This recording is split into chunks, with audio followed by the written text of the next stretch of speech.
नमस्कार.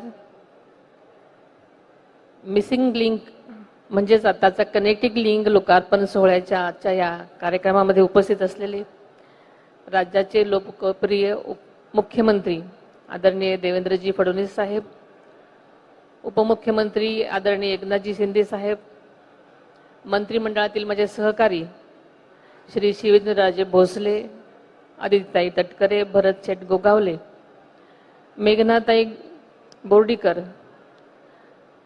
सुनीलजी तटकरे, श्रीरंगाप्पा बारणे, श्री अनिलजी गायकवाड, श्री मिलिंद म्हैसेकर, श्रीमती मनेसा म्हैसेकर, तसेच सर्व प्रसार माध्यमातले सर्व प्रतिनिधी, सर्व अधिकारी, कर्मचारी, सर्वच इथे राबणारा कर्मचारी वर्ग आणि माझ्या बंधू भगिनींनो, आज 1 मे आपल्या सर्वांना महाराष्ट्र दिनाच्या आणि कामगार दिनाच्या तसेच बौद्ध पौर्णिमेच्या मनापासून शुभेच्छा देते.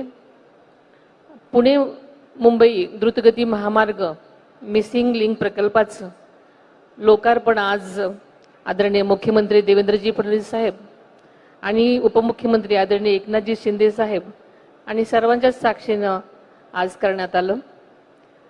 आजचा दिवस खरं तर आपल्या सर्वांसाठीच अतिशय महत्त्वाचा आहे, सर्वांच्या दृष्टीने अतिशय आनंदाचा, अभिमानाचा आणि ऐतिहासिक सुवर्णाक्षराने लिहिण्यासारखा आहे. राज्यातले पहिले मुख्यमंत्री स्वर्गीय यशवंतराव चव्हाण साहेबांच्या या नावाने ओळखल्या जाणाऱ्या मुंबई पुणे द्रुतगती महामार्गाच्या प्रवासात आज एक आपण महत्त्वाचा टप्पा गाठलेला आहे. मुंबई पुणे एक्सप्रेस हा राज्याचा प्रगतीचा, वेगाचा आणि आधुनिकतेचं प्रतीक आहे आणि याच रस्त्यावरील मुंबई आणि पुणे या 2 महत्त्वाच्या शहरांना अधिक वेगानं सुरक्षित जोडणारा मिसिंग लिंक म्हणजेच कनेक्टिंग लिंक प्रकल्प आजपासून आपल्या सेवेत दाखल झालेला आहे आणि ही आपल्या सर्वांच्या दृष्टीनं अतिशय आनंदाची, समाधानाची बाब आहे. खरं बघायला गेलं तर आदरणीय अजितदादांनी जे तेव्हा होते तेव्हा अर्थसंकल्पामध्ये या प्रकल्पाची घोषणा केली होती.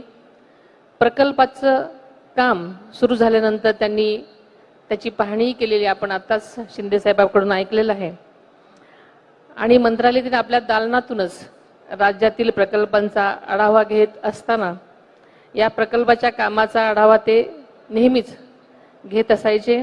या संदर्भामध्ये वेळोवेळी संबंधितांना आवश्यक त्या सूचना सुद्धा ते करायचे. आदरणीय मुख्यमंत्री देवेंद्रजी फडणवीस साहेब आणि एकनाथजी शिंदे साहेब आणि आदरणीय अजितदादांचे या प्रकल्पामध्ये खरंच फार मोठे योगदान आहे आणि ही केवळ रस्त्यांची जोडणी नसून ती महाराष्ट्राच्या वेगवान प्रगतीची एक नांदी म्हणायला हरकत नाही. आपल्याला माहिती आहे की सर्वसामान्य नागरिकांना प्रवास सुखकर आणि सुरक्षित करण्यासाठी राज्य नेहमीच कटिबद्ध असतं. तसं बघायला गेलं तर आता शिंदे साहेबांनी सांगितलं की समृद्धी मार्ग सारखेच अटल सेतू, कोस्टल रोड आणि आता हा मिसिंग म्हणजेच कनेक्टिंग लिंक या प्रकल्पामधून हेच सिद्ध होतं की राज्याला जागतिक दर्जाच्या देण्याचा शासनाचा नेहमीच दृढ निश्चय असतो आणि या प्रकल्पामुळे केवळ वेळेची बचत होणार नाही तर इंधनाची बचत होणार आहे, पर्यावरणाचं संरक्षण होणार आहे आणि सुरक्षित आणि सुखकर प्रवास सगळ्यांसाठीच होणार आहे. आपल्याला माहिती आहे की घाटातील तीव्र वळण टाळून प्रवासाचा अंतर कमी झालेला आहे. त्यामुळे पथकर नाक्यावरील विस्तारीकरणामुळे वाहतूक कोंडी टाळता येईल. इंधनाच्या वापरात घट झाल्यामुळे दररोज 1 कोटी रुपयाची बचत पण होणार आहे आणि त्यातून सुरक्षिततेचा प्रोत्साहन देऊन अपघाताची संख्याही कमी होणार आहे आणि त्यामुळे मला नक्कीच वाटतं की हा सगळ्यांसाठी अतिशय उपक्रम उपयोगाचा आहे. हा मिसिंग लिंक प्रकल्प राज्याच्या आर्थिक प्रगतीचा दुवा आहे. त्यामुळे उद्योग, व्यापार, पर्यटन आणि गुंतवणुकीसाठी ते मार्ग नक्कीच उघडलेले आहेत. या प्रकल्पामध्ये पर्यावरणाचा विशेष विचार करण्यात आला आहे. आधुनिक सुरक्षा, बोगद्यामध्ये आधुनिक सुविधा आणि वाहतूक व्यवस्थापन प्रणाली यामुळे हा मार्ग भविष्यामध्ये स्मार्ट एक्सप्रेस वे ठरणार आहे.